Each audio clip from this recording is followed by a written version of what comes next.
Alors, on va être un peu plus provocant maintenant, puisque le thème de la prochaine intervention, c'est justement provoquer. Alors, si vous étiez là l'an dernier, vous vous souvenez peut-être que nous avons eu un grand débat sur le féminisme. Vous vous souvenez, débat assez agité, le mot lui-même étant encore sujet à vive discussion, les modes d'action faisant l'objet de controverses, pas mal de caricatures circulant sur le féminisme. Ça nous a pas découragés, au contraire, ça nous a encouragés à poursuivre sur notre lancée cette année. Et en accueillant une figure du féminisme contemporain qui a embrassé pendant une période de sa vie un mouvement dont tout le monde a entendu parler, sur lequel beaucoup ont un avis très tranché, mais que peut-être nous ne connaissons pas si bien que ça. Ce mouvement, c'est le mouvement Femen. Héloïse Bouton en a été membre active entre 2012 et 2014. Ce mouvement, elle sait pourquoi elle l'a rejoint, pourquoi elle en est partie, et ce qu'elle en garde au quotidien dans son combat de tous les jours pour l'égalité. Je lui laisse ma place pour qu'elle vous en parle. À toi, Héloïse.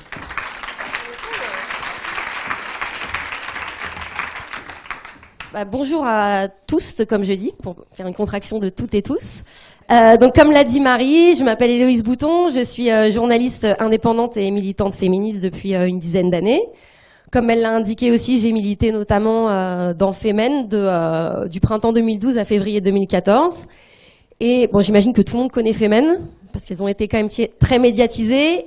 Pour résumer très brièvement, c'est un mouvement féministe qui est né en Ukraine, à Kiev en 2008, et qui a ouvert une branche à Paris, en France, en septembre 2012.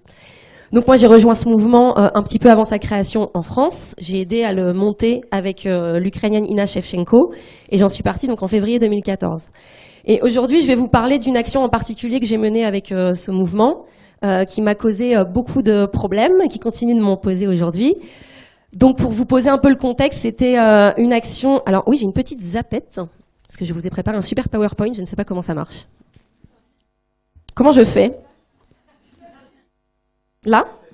Comme ça? Comment fais-je? Ça va encourager les clichés sur les femmes et la technologie. Voilà, tu vois. Merci. Tu peux revenir en arrière ici. Alors, Voilà. comme ça, je fais un petit test. Hein. Ok. Voilà. Merci beaucoup, Marie. Donc, c'était une action que j'ai menée seule, mais qui faisait partie donc qui avait été pensée et organisée par Femen. C'était le 20 décembre 2013 à l'église de la Madeleine à Paris, et c'était une action qui visait à soutenir le droit à l'avortement, puisqu'à l'époque le gouvernement espagnol de Mariano Rajoy avait comme projet de loi de restreindre les conditions d'accès à l'IVG en Espagne. Et il y avait beaucoup de manifestations de catholiques intégristes en Espagne qui soutenaient ce projet de loi et qui voulaient restreindre les conditions d'accès à l'IVG. Donc nous, on avait organisé une campagne européenne avec une militante dans plusieurs pays qui menait des actions similaires dans des églises avec des slogans peints sur la poitrine, donc torse nu puisque c'est le mode d'action des Femen. Et donc moi, j'ai été choisie pour être celle qui allait faire l'action à Paris. Donc c'était une action très brève qui a duré environ 2 minutes. Le but, c'était pas du tout d'interrompre la messe puisqu'on a fait attention à pas interférer avec le service. On a choisi notre horaire en fonction. L'église était vide à ce moment-là. Il s'agissait de faire quelques photos, ça a duré 2 minutes, donc il n'y avait personne. J'ai fait les photos, je suis rentrée chez moi, sans encombre. Mais environ 2 ou 3 semaines plus tard, j'ai reçu une convocation au commissariat du 8e arrondissement de Paris. Je m'y suis rendue en pensant que c'était une audition libre, et en fait, quand je suis arrivée, j'ai appris que j'étais mise en garde à vue pour exhibition sexuelle. Donc en fait, le curé de la Madeleine, qui pourtant n'était pas présent le jour de l'action, a porté plainte contre moi pour exhibition sexuelle. C'est vrai. Bravo Élie pour cette petite remarque.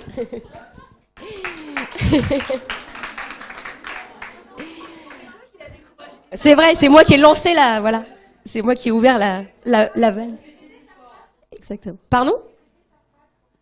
Elle a dit pour une fois qu'un curé porte plainte. Donc, non seulement il a porté plainte, mais en plus il avait vu des choses que je n'avais pas faites. Par exemple, dans sa plainte, il avait dit que j'avais uriné sur l'autel de l'église ou que je m'étais masturbée, voilà. Et moi, quand j'ai été entendue par les inspecteurs, j'ai dû expliquer que non, voilà, je n'étais pas paraphile, comme on dit, parce que c'est ça le terme médical, et que c'était vraiment une action militante. Suite à ça, il y a eu un procès le 17 décembre 2014 au tribunal de grande instance de Paris où j'ai été condamnée pour exhibition sexuelle à 1 mois de prison avec sursis, 2 000 € de dommages et intérêts et 1 500 € de frais de justice. Donc là, je vous avoue que ça m'a un peu calmée et que voilà, j'aurais jamais pensé que quoi qu'on pense de Femen et du mode d'action, je comprends très bien qu'on soit pas pour que l'Église ça puisse froisser certains et qui ne valident pas ce mode de militantisme. Mais en tout cas, je trouvais que voilà le parallèle entre la pathologie psychiatrique, puisque c'est ça en fait, être exhibitionniste, avoir un problème psychologique et ne pas être capable de contrôler ses pulsions. Et comparer ça avec un geste militant, c'était quand même un petit peu fort de café, comme on dit. Et du coup, voilà, j'ai commencé vraiment à m'intéresser à ce mode d'action. J'ai cherché un peu s'il y avait une jurisprudence en France, s'il y avait des cas similaires dans le monde. Et j'ai découvert que non. J'étais la première femme en France condamnée pour exhibition sexuelle. Voilà, voilà. Merci. Alors je sais pas s'il faut en être fier ou pas, mais voilà. Je pensais pas qu'un jour on arrivait là quand j'ai fait mes études de journalisme et compagnie. Je me suis pas dit qu'un jour je serais la première femme condamnée pour exhibition sexuelle. Mais voilà. Et il y a une femme qui a été condamnée avant moi, mais c'était la loi qui précédait la loi sur l'exhibition sexuelle, qui s'appelait loi d'outrage à la pudeur publique, qui a été transformée en la loi sur l'exhibition sexuelle en 1994. Et elle a été condamnée en 1965 parce qu'elle jouait au ping-pong seins nus sur la Croisette à Cannes. Donc déjà, je me suis dit, il y a quand même aucun rapport, puisque elle, il y a clairement pas, enfin, je ne connais pas l'intention de cette personne, mais visiblement, je pense que peut-être elle avait un petit peu chaud, ou qu'elle voulait être à l'aise, et en tout cas, il y avait aucune intention politique derrière. Et moi, il y en avait clairement une. Donc déjà, je me suis dit, bon, c'est étonnant qu'il y ait ce rapprochement, alors qu'il y a quand même pas la même volonté derrière ce geste. Et après, je me suis intéressée à la loi en tant que telle, notamment avec mon avocat qui s'appelle Toufik Bouznoun et qui est un spécialiste de ces questions-là. Lui, il a beaucoup défendu des...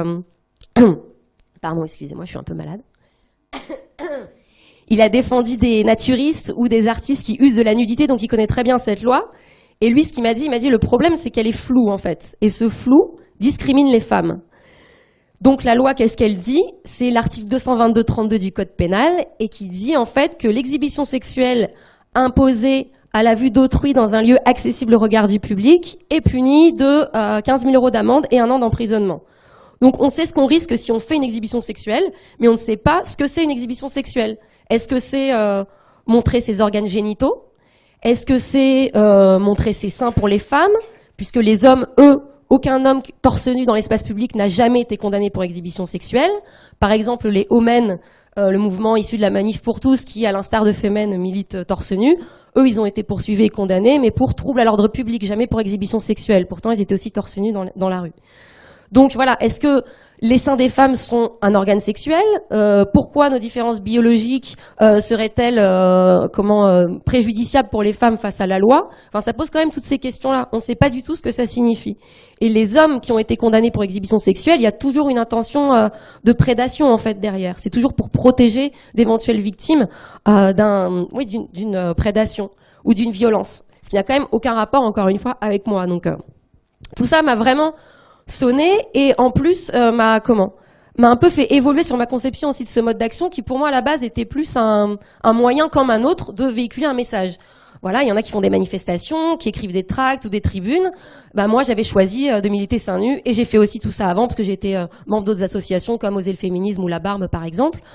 Donc pour moi c'était juste un mode d'action. Mais après ma condamnation, je me suis rendu compte qu'en fait c'était un combat en soi. D'être vraiment le fait de se dire voilà les hommes aujourd'hui et les femmes ne sont pas égaux dans la rue face à leur corps, c'est vraiment un combat. Et le fait de se dire que dans une démocratie aujourd'hui une femme peut être reconnue coupable d'un acte et qu'un homme ne le sera pas, et ce simplement à cause de son corps, je trouve ça quand même assez hallucinant. Et l'autre point qui m'a aussi énormément interrogée et qui m'a quelque part dévoiler une fois de plus le sexisme systémique de notre société, c'est que mon action visait à défendre les droits des femmes ou à attirer l'attention sur un problème ou une violence qu'elles subissaient, et la manière dont mon geste a été commenté et analysé est sexiste en fait, puisqu'on a ramené mon acte à une pathologie, on a complètement invalidé mon engagement en le dépolitisant, et en se disant cette personne s'est rendue dans une église torse nu parce que elle voulait séduire, parce qu'elle avait un désir sexuel, ou parce que... Bah non, pas du tout en fait. Moi c'était pour défendre le droit à l'avortement, et voilà, donc voilà, en gros, c'était pour vous poser un petit peu le contexte. Très rapidement, je veux pas du tout faire un catalogue. Enfin, je trouvais que c'est plus intéressant d'échanger avec la salle parce que pour moi, c'est un sujet assez contemporain et je suis assez curieuse à chaque fois d'entendre les réactions des gens face à ça. J'avais juste envie un peu de vous, ouais, ça marche. Merci Marie, de vous montrer un peu l'origine très brièvement de ce mode d'action-là, sans non plus faire quelque chose de trop exhaustif. Voilà, souvent c'est un mode d'action qui est considéré comme très eurocentré ou très blanc. Et en fait, quand on regarde un peu l'histoire, on se rend compte que la première fois que c'est apparu, en tout cas qu'on en a connaissance, c'était au Nigeria en 1929. Ce sont des femmes d'une ethnie qui s'appelle les Igbo et qui manifestaient seins nus dans leur village pour demander plus de représentativité dans les instances de pouvoir. Donc déjà, on se rend compte que c'est exactement les mêmes choses que le mode d'action qui a été repris aujourd'hui. Donc je trouvais ça juste intéressant de le souligner. Après, voilà, il y en a eu d'autres au Nigeria en 2012. C'était parce qu'il y avait des gangs qui sévissaient dans une région et c'était un moyen de protestation également. Je vais passer assez vite. Ça, je ne sais pas si vous connaissez Alia Magda El Mahdi, qui est une Égyptienne qui, en 2011, a posté une photo d'elle, cette photo-là que vous voyez sur son blog, pour lutter contre l'obscurantisme et revendiquer sa liberté à disposer de son corps. Elle a eu des menaces de mort, elle a dû fuir son pays. Maintenant, elle est réfugiée en Europe du Nord. Enfin, ça a été des conséquences très, très violentes. Voilà. Ça, je vais m'arrêter 2 secondes sur Ramona Santorelli parce que c'est la première femme qui a fait évoluer la loi à New York. Donc elle, en gros, c'était l'été, elle était avec des copines dans un parc de Rochester dans l'État de New York. Elle était seins nus avec ses copines dans le gazon. Elle s'est fait interpeller pour exhibitionnisme. Et en fait, elle a gagné en appel puisque la ville de New York a reconnu que les différences biologiques ne pouvaient pas justifier les différences de traitement face à la loi. Donc c'est un peu elle qui a fait jurisprudence aux États-Unis, en tout cas à New York, puisque c'est pas le cas dans tous les États. Mais en 2005, une autre femme, donc Jill Kocharo, s'est promenée seins nus sur Delancey Street à New York. Elle, c'était plutôt dans une démarche artistique à la base. Pareil, elle s'est fait arrêter et elle a gagné en appel. Elle a eu, je crois, $30 000 de la ville de New York. Et en plus, ce qui est intéressant, je trouve, c'est que les policiers de New York ont été formés à appréhender les femmes seins nus. Donc on leur a expliqué ce qu'il fallait faire. On leur a dit, voilà, ce ne sont pas des criminels, elles ne menacent pas la sécurité, vous ne devez pas les toucher, et vous devez faire en sorte que les hommes qui pourraient un peu s'agiter autour d'elles se calment et qu'ils s'éloignent d'elles. Donc je trouve ça intéressant qu'il y ait cette notion aussi de formation des policiers. Ça, c'est une autre aussi qui avait participé au même mouvement que Jill Kocharo. Sherry Glazer, c'est pareil, elle faisait partie d'un collectif qui s'appelle Breast No Bombs, donc des seins pas des bombes. Et elle a manifesté devant le Capitole de l'État de Californie en 2005 contre la politique d'Arnold Schwarzenegger.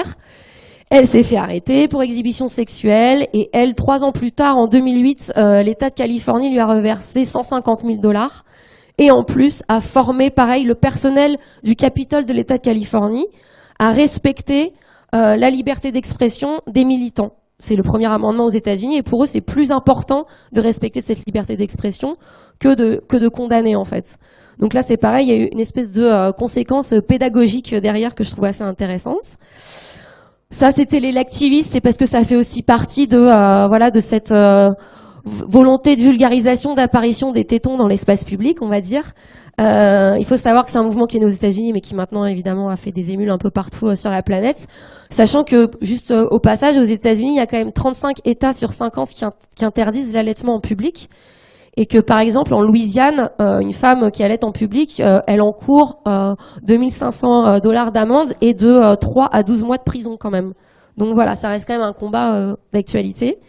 Également. Alors ça, c'est mon Barabros et les suivantes. Les Tumultueuses en France et donc Barabros en Suède. Ce sont 2 collectifs qui œuvraient pour les mêmes causes. Ce sont des femmes qui ont décidé de se rendre dans les piscines publiques torse nu pour revendiquer leur droit à se baigner sans eau de maillot de bain comme les hommes. Et en Suède, à Malmö, c'est une petite ville au sud du pays, les membres de Barabros ont réussi à faire changer la loi, puisque la municipalité maintenant autorise également les femmes à être torse nu à la piscine. Donc voilà, les tumultueuses par contre n'ont pas réussi à faire changer la loi, elles se sont fait régulièrement interpeller à chaque fois qu'elles faisaient des actions à Paris pour exhibition sexuelle, évidemment, placées en garde à vue, etc. Et le mouvement est inactif depuis 2009 à peu près. Topless à Rio, je trouvais ça intéressant parce que souvent on a une image très franco-centrée du Brésil, où tout le monde à poil, hyper libéré, tout ça. En fait, pas du tout, c'est très conservateur. Les femmes n'ont pas le droit d'être torse nu sur la plage non plus. Et elles s'exposent également à des peines de prison, à des amendes très importantes. Et donc en janvier 2015, elles ont fait une manifestation sur plusieurs plages de Rio pour demander le droit à être seins nus sur la plage comme les hommes. Et voilà, enfin Free the Nipple, je pense que peut-être vous connaissez. Alors à la base, c'était un documentaire qui a été réalisé par une américaine qui s'appelle Lina Esco et qui c'est un docu-fiction qui retrace le parcours de jeunes femmes qui militent seins nus pour l'égalité entre les femmes et les hommes à New York. Et c'est devenu une campagne virale avec le hashtag Free the Nipple, qui a été repris notamment par Lena Dunham, la créatrice de la série Girls, ou la comédienne Liv Tyler, ou encore la chanteuse Miley Cyrus. Et qui a fait beaucoup d'émules, puisque maintenant c'est devenu plus une campagne qui lutte contre la censure des seins des femmes sur les réseaux sociaux. Donc, parce que ça c'est encore un autre débat, mais ça pourrait aussi durer 4 heures. J'ai pas voulu trop développer là-dessus. Mais voilà, je trouvais ça intéressant en tout cas de montrer que c'était pas un phénomène isolé, que moi j'étais pas une personne seule dans mon coin qui un jour s'est réveillée en disant tiens, aujourd'hui je vais aller dans une église et je vais montrer mes seins parce que je ne sais pas, parce que ça m'excite ou parce que X raison, et que vraiment voilà, c'est une construction politique, c'est une vraie réflexion, c'est un mode d'action qui ne gagne pas le soutien de tout le monde et l'approbation de tout le monde, ce que je comprends très bien, mais comme il y a des féminismes, il y a des modes d'action différents et chacune trouve sa voie. Donc voilà, c'était juste une petite présentation brève. Maintenant, j'avais envie de vous faire réagir et de savoir si vous avez des questions, ce que vous pensiez de tout ça. Et je suis presque à faune. Voilà. Merci.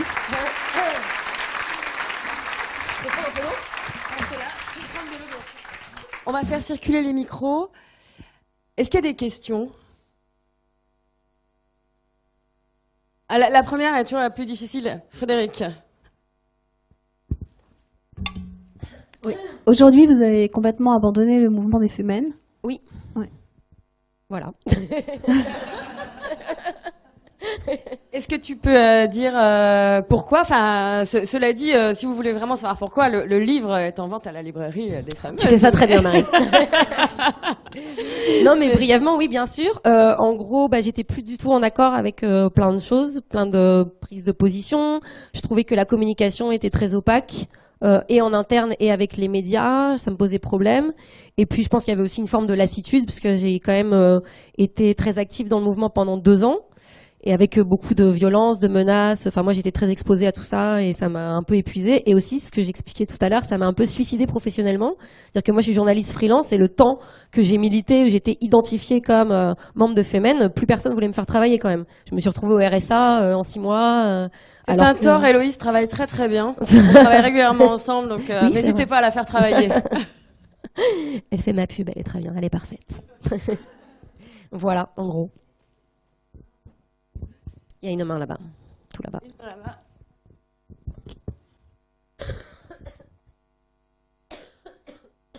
Merci. Et moi, je travaille dans le milieu du spectacle, alors ça m'interpelle évidemment sur la loi et la jurisprudence. Quid quand un acteur principal est nu à la Comédie Française pour jouer le Roi Lear? Quid sur les scènes diverses et variées? Et puis au cinéma aussi, quand on a des personnages nus, il y en a un certain nombre.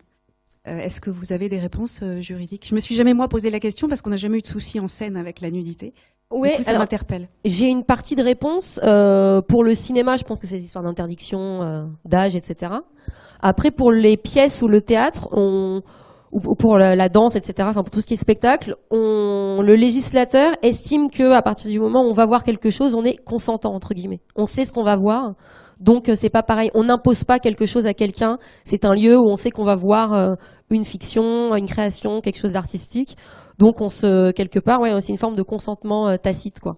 Donc ça peut pas être poursuivi. Voilà.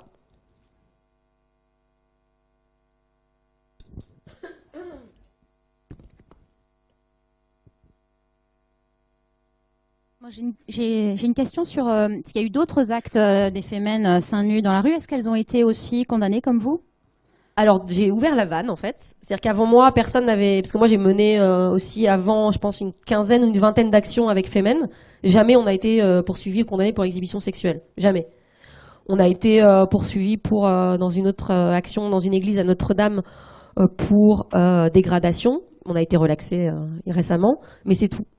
Mais depuis que moi, j'ai été arrêtée, poursuivie et condamnée, maintenant, systématiquement, elles se font au moins ramener au commissariat, elles ont un rappel à la loi pour exhibition sexuelle, si ce n'est poursuivre. Là, récemment, il y a eu un procès aussi de Femen qui avait interpellé Dominique Strauss-Kahn au procès du Carlton à Lille. Et elles ont été poursuivies pour exhibition sexuelle. Enfin, c'est quand même assez intéressant, Alors, parce que elles sont quand même en train de manifester contre l'exploitation sexuelle des femmes. Et on les poursuit en disant qu'elles sont des exhibitionnistes. Donc je trouve que c'est quand même assez... Enfin, la perversion de la loi est quand même assez intéressante. Alors, il y avait une deuxième question derrière cette première, c'était est-ce que le lieu joue, c'est-à-dire le fait d'être dans un tribunal, donc qui correspond à l'État, est-ce que le fait d'être dans une église qui correspond quelque chose à le côté intouchable de la religion, je trouve, voilà, est-ce que ça joue? Parce que je pense que quelque part, ça a rajouté une couche, le fait de faire ça dans une église. Et est-ce que c'était absolument nécessaire de le faire dans une église? Aussi, c'est notre question. Alors, premièrement, en tout cas moi, ce n'est pas une circonstance aggravante, c'est-à-dire que j'ai pas été plus lourdement condamnée ou poursuivie pour exhibition sexuelle dans une église. J'étais poursuivie pour exhibition sexuelle. À savoir que les églises en France, contrairement à moi ce que je pensais, j'ai appris ça, sont considérées comme un lieu public et pas un lieu de culte, parce que c'est un lieu touristique où les gens se rendent et c'est pas comme un cimetière par exemple, où là on parle de profanation, vraiment il y a ce rapport-là. Donc là déjà c'est considéré comme un lieu public. Après, est-ce que c'était nécessaire? Rien n'est jamais nécessaire. Enfin, ça dépend encore une fois, c'est hyper subjectif. Donc moi, ça me paraissait important de faire cette action-là, parce qu'au bout d'un moment, je trouve que on sortait du débat vraiment moribond du mariage pour tous, avec tous ces discours qu'on avait entendus, qui étaient haineux, qui étaient atroces, où il y a je trouve une couverture médiatique complètement disproportionnée entre la manif pour tous et les soutiens du mariage pour tous. Et on sort de ça quand même, tous les militants LGBT féministes un peu complètement usés, lessivés. Et derrière, il y a ce truc qui sort sur l'IVG en Espagne, aussi en Irlande. Enfin voilà, il y avait quand même plusieurs pays qui se positionnaient là-dessus à l'époque, en Pologne aussi. Et oui, enfin moi, ça m'a semblé, en tant que militante, je le referais, je pense, aujourd'hui, oui. Ça me semble utile et en tout cas nécessaire qu'il y ait des personnes qui se positionnent comme ça, même si je comprends qu'on ne partage pas du tout mon point de vue. On peut Bien quand sûr. même le souligner, Héloïse, ça fait partie des positionnements idéologiques de Femen que d'être laïque et même anticlérical. Oui, Quelle ça que soit fait... la religion d'ailleurs. Oui, tout à fait. Femen a 3 cibles, entre guillemets, identifiées. C'est l'exploitation sexuelle des femmes, donc tout ce qui est prostitution, pornographie, etc. Toutes les institutions religieuses, donc comme tu viens de le dire, et toutes les dictatures. C'est un peu les trois cibles principales. Oui, une question. Attendez, je vous passe le micro parce qu'on vous entendra par là-bas. Bon, Je suis surprise et curieuse de comprendre, parce que vous êtes contre l'exploitation sexuelle des femmes, mais en même temps, vous montrez vos seins, et c'est ce qu'on va aussi exploiter chez les femmes. Et c'est ça, je comprends pas, chez les fémènes, parfois des contradictions, me semble-t-il, par rapport aux femmes. Tout à l'heure, vous disiez, alors je ne vais pas sur le cadre juridique, j'ai bien compris que vous aviez été jugé pour... Voilà, exhibition sexuelle. Tout à l'heure, vous parlez, je trouve que c'est intéressant parce que vous parlez de votre jugement en disant les hommes. Le torse d'un homme, même si sexuellement il peut être très attirant, il n'est pas vu de la même façon qu'une poitrine de femme. Les hommes se baladeraient sans caleçon et sans slip, on verrait leurs attributs, peut-être qu'ils seraient d'ailleurs, il y en a qui sont condamnés pour ça quand ils se baladent le fesses Oui, mais à l'air. là, nous, on parle pas justement de notre vagin, on parle de nos seins. Hein. Vous Oui, mais comparez les quand même seins- leur sexe et Ouais, mais nos seins, c'est quand même pas la même chose. Le sein, ça fait aussi partie d'organes sexuels aussi. Je veux dire, Bah, ça c'est fait. tout le débat, justement. C'est tout le débat. Est-ce que c'est un organe Ça sexuel? n'est Est-ce que pas c'est- que ça, mais ça fait aussi partie. Mais Et en ça tout- pose aussi la question de la pudeur. C'est tout le débat. Tout le débat, et justement ce que vous dites sur la question de la pudeur, c'est que on ne peut pas condamner quelqu'un parce que sa pudeur est affectée. Je veux dire, si vous montrez vos mollets et que moi ça me choque, bah, c'est mon problème en fait. Au bout d'un moment, c'est le but, c'est qu'on peut pas. La pudeur, c'est subjectif, donc on peut pas construire une loi sur la subjectivité des individus. C'est bien pour ça que cette loi est trop floue, parce que sinon chacun, enfin, on a tous un niveau de pudeur différent. Après, je trouve que je suis tout à fait d'accord avec ce que vous dites, dans le sens où en effet, c'est le vrai problème dans la société actuelle, c'est que pourquoi on ne va pas être choqué par, entre guillemets, choqué, c'est pas le bon mot, mais on va pas considérer de la même manière un torse nu d'homme et un torse nu de femme. Pourquoi, en fait? C'est parce que derrière, il y a toute une construction, tout un formatage, les femmes, les seins, la maternité, ces machins, ces trucs. Ben non, en fait, nos seins, ils servent à ce qu'on veut, éventuellement à allaiter si on a envie, mais pas qu'à ça. Et surtout, ce sont pas des organes génitaux. Moi, c'est ça qui me dérange, en fait. C'est qu'un homme va être condamné pour exhibition sexuelle quand il montre ses parties génitales, et qu'une femme qui ne montre pas ses parties génitales, qui montre ses seins, ou à la plage, là, il n'y a pas de problème, tout le monde comprend que c'est pas des organes sexuels sur la plage. Tout d'un coup, dans un autre cadre, ça devient complètement... Donc, voilà. Vous nous avez parlé des Américaines là, qui ont Oui.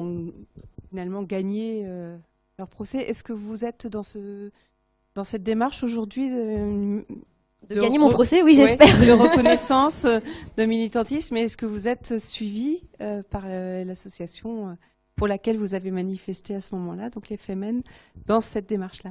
Alors, pour le premier point, moi, vraiment, c'est mon combat actuel, c'est de faire changer cette loi. C'est mon travail avec mon avocat, où lui, ce qu'il va faire pendant mon procès en appel, qui aura lieu le 14 décembre 2016, donc à la fin de cette année, c'est de poser ce qu'on appelle une QPC, une question prioritaire de constitutionnalité, qui en fait vise à transmettre une demande au Conseil constitutionnel pour dire cette loi en l'état est trop floue et ne permet pas de juger des individus. Donc il faut la réécrire pour qu'après les gens puissent être jugés.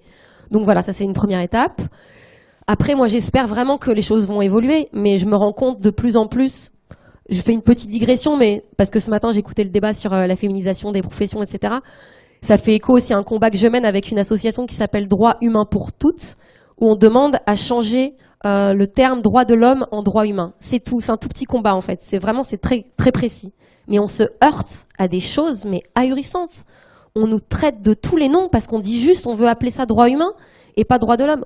Vous êtes des réactionnaires, des révisionnistes de l'histoire. On est là, mais attendez, on veut pas changer la déclaration des droits de l'homme. Elle existe en tant que telle, on va pas y toucher. On veut juste qu'aujourd'hui on dise droit humain au lieu de droit de l'homme.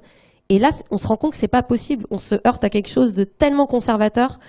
Donc, c'est pour ça, moi, j'aimerais vraiment que cette nouvelle loi voit le jour, mais j'avoue que quand je vois le conservatisme de la France tous les jours dans mon militantisme et dans plein de choses, je suis toujours étonnée, ça continue de me surprendre, en fait. Alors, justement, Donc, Héloïse, on dit human right en oui, anglais, dans c'est un anglais qui va intervenir.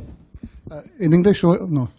Non, je voudrais juste réagir par rapport à ce que Madame a dit là-bas, parce que moi, je pense exactement la même chose par rapport aux Femen. C'est-à-dire que je comprenais pas, je trouvais que c'était un peu bizarre qu'on utilisait le fait d'être seins nus alors qu'on combattait le sexisme.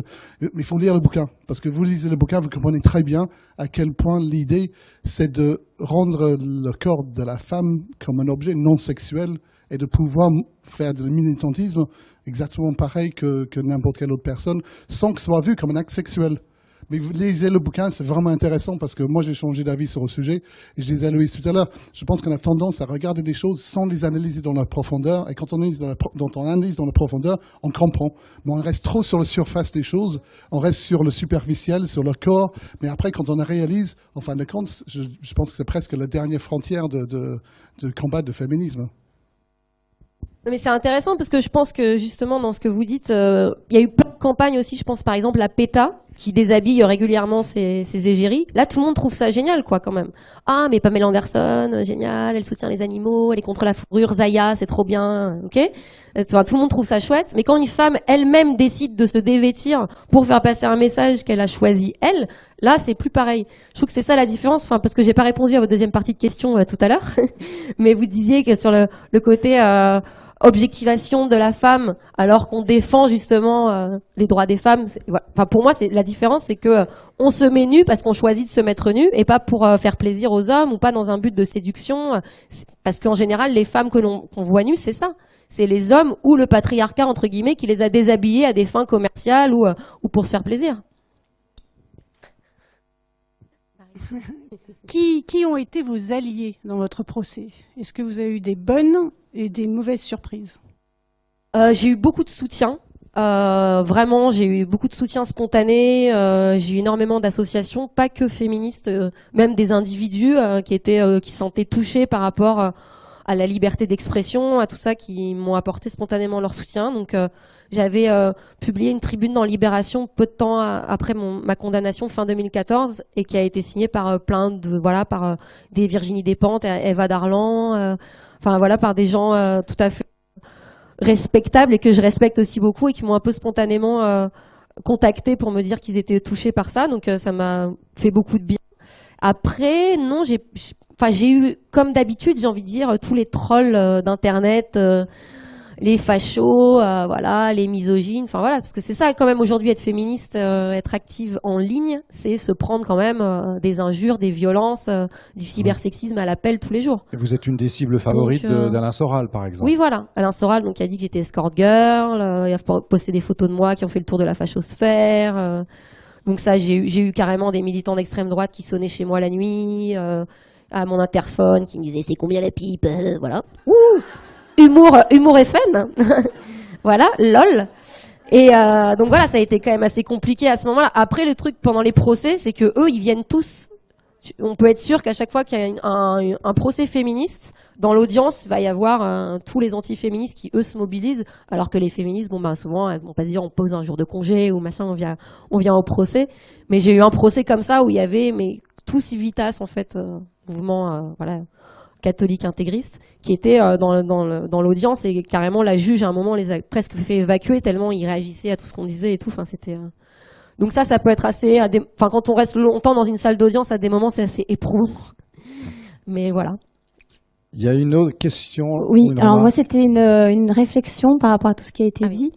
On parle effectivement du montrer, en fait, ces seins comme acte politique, mais en fait, est-ce qu'il n'y a pas une grosse hypocrisie puisqu'on finalement on accepte beaucoup plus de montrer les seins d'une femme à des fins commerciales.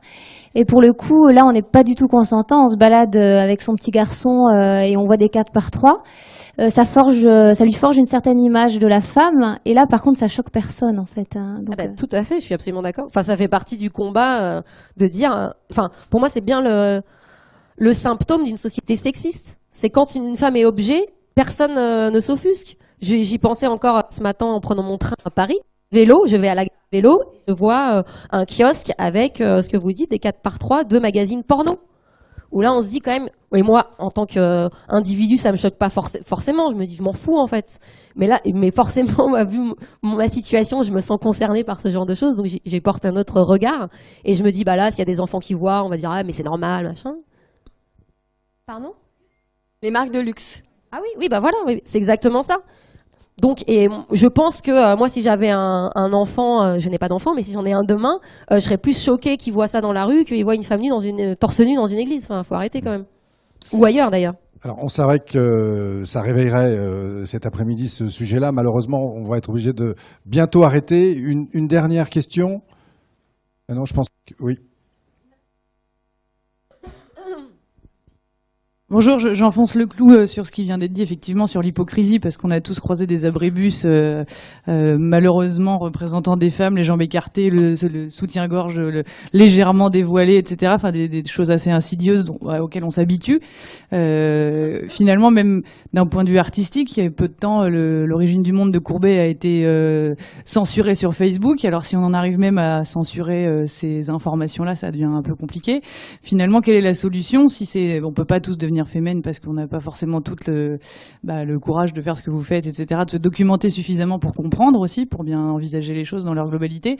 Qu'est-ce qu'on doit faire au quotidien ? C'est taguer les abribus, c'est boycotter les marques qui montrent des fesses, des seins, etc. Est-ce que finalement, au-delà d'être militante comme vous l'êtes, je pense qu'on a tous un rôle à jouer à notre petite échelle, en refusant d'acheter certaines marques, en refusant d'aller donner son argent, son temps, etc., à des gens dont on partage pas les procédés. Et finalement, voilà, on a tous une petite chose à faire là-dedans, et on doit pas s'en remettre à des gens comme vous qui ont le courage de faire des choses spectaculaires. Il y a des choses peut-être moins spectaculaires, mais tout aussi efficaces à faire, et qu'il faut prendre conscience chacun à son échelle qu'il faut pas supporter ça. Je suis tout à fait d'accord. Je pense que ce que je disais tout à l'heure, je pense qu'il y a des féminismes et des modes de militantisme différents, et que tout le monde n'a pas le même envie ou le même prédisposition à faire des choses, ou le même temps, même la même vie, tout simplement. Donc voilà, après, il y a plein de choses à faire. Je trouve que déjà, le fait d'en avoir conscience, pour moi, c'est déjà un début de quelque chose. Parce qu'il y a quand même beaucoup de personnes qui vont même pas déconstruire ça ou pas s'étonner devant ce genre d'image-là. Et que pour eux, voilà, c'est normal que aujourd'hui, en France, on soit condamné si on est seins nus dans la rue. Voilà, ils vont s'arrêter à ça. Donc, après, moi, j'ai pas de réponse individuelle. Hein. Je pense que chacune peut trouver sa solution. Mais je pense que c'est bien aussi juste d'en parler. D'en parler, ouais, chacune et chacun, en effet. Mais d'en parler, juste le fait d'ouvrir le débat et de dire, parce que moi souvent j'en ai parlé à des gens qui ont dit ah bon mais je savais pas quand même, c'est abusé, voilà, enfin juste le fait de le dire, voilà, les gens cogitent, ils en parlent à d'autres personnes et puis c'est comme ça aussi que les choses changent. On va prendre une dernière question. Alors, si vous voulez ensuite continuer à échanger avec Héloïse, sachez qu'elle est présente sur les réseaux sociaux juste après la dernière question. Vous me dites des trucs gentils. Par et contre. voilà, et c'est ce que j'allais dire. C'est que sinon je porte plainte régulièrement maintenant, sachez-le. C'est exactement ce que j'allais dire, c'est que si vous avez des questions constructives à lui poser, n'hésitez pas, ça changera des tas de mots qui font faire bip bip bip bip bip qu'on voit malheureusement circuler sur son fil Twitter ou sa page Facebook. Une dernière question. Alors, je voulais simplement vous partager une expérience. C'est une amie qui m'a dit que sa fille, en rentrant en CP, en fait, elle avait un mot sur son carnet, comme quoi il fallait un maillot de bain de 2 pièces pour aller à la piscine, parce qu'elle était une petite fille et que un maillot de bain une pièce, le slip simplement, c'était pas toléré à l'école. Ah mais c'est, voilà, je trouve que c'est hallucinant quoi. Il y a encore du boulot. Non mais oui, voilà. Ouais, pardon, je suis vraiment obligé d'interrompre, c'est passionnant, on le savait, merci beaucoup Héloïse, merci, Héloïse. Bravo. Alors peut-être malgré tout encore une petite réflexion puisque le thème de cette intervention c'était la provocation, à quoi ça sert ou cela sert-il à quelque chose. Et finalement, c'est vrai que je n'ai pas du tout répondu à la question. Mais si, bien sûr que si, on a répondu à la question. Mais il y a un argument que j'ai trouvé dans votre bouquin, moi, c'est que, en tout cas, c'est une de tes thèses, parce qu'on se tutoie, c'est que l'arrivée de Femen en 2012 en France a initié un foisonnement de mouvements féministes. Alors, est-ce que c'est la vérité ou est-ce que c'est une thèse? Ne serait-ce que par opposition à ce mouvement-là, des mouvements féministes se sont multipliés. Alors, moi, en tout cas, c'est mon avis. Je pense qu'elles ont ce qu'il faut leur reconnaître, je trouve, même si on partage pas leur avis, si on n'est pas d'accord avec elles, et que si moi aujourd'hui je suis en désaccord avec plein de choses qu'elles font, je trouve qu'elles ont ouvert quand même la voie au féminisme, on va dire mainstream, c'est-à-dire qu'on n'a jamais autant parlé de féminisme depuis que Femen est arrivé en France, parce qu'il y a une couverture médiatique très importante et parce que ça a un peu démocratisé le féminisme. Et il y a eu beaucoup plus de... Aujourd'hui, la simple petite initiative féministe est quand même relayée par beaucoup de médias. J'ai l'impression que ça a participé à l'évolution des mentalités, notamment des médias quand même. Alors c'est une thèse, on va en débattre, mais en tout cas c'est un argument. Merci beaucoup Merci Héloïse. Héloïse.